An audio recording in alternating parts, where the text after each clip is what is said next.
रात के करीब 9 बज रहे थे। मैं पहली बार भोपाल आई थी एक इंटरव्यू के लिए। पूरा दिन भाग दौड़ में निकल गया था।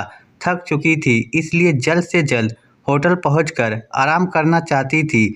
बस स्टैंड से निकलकर मैंने टैक्सी ली।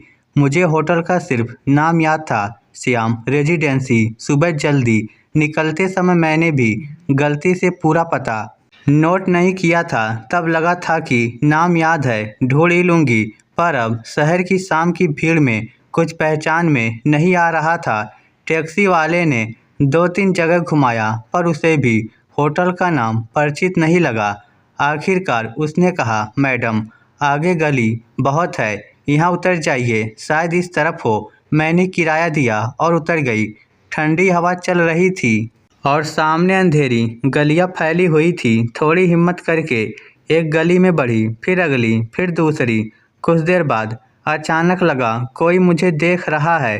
पलट कर देखा तो रोड पर वही टैक्सी वाला थोड़ा दूर खड़ा था।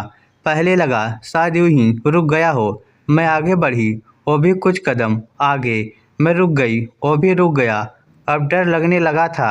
रात, अनजान शहर, सुनसान गलियां। मैं गुस्से और डर से कांपते हुए वापस उसके पास गई।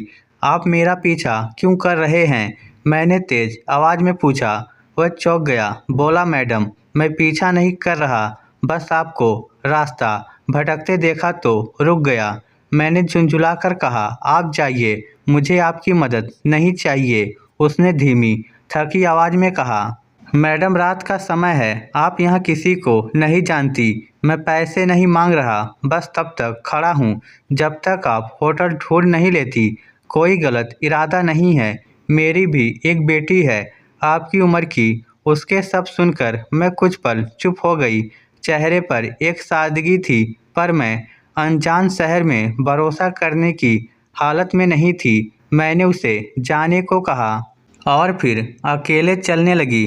हर बार पीछे देखने पर वह दूर खड़ा दिखाई देता, ना बहुत पास आता, ना पूरी तरह जाता, बस दूरी बनाए, मानो किसी अनदेखी जिम्मेदारी से बंधा हो। मैंने कई लोगों से होटल का नाम पूछा, किसी को पता नहीं। थक कर एक जगह खड़ी हो गई।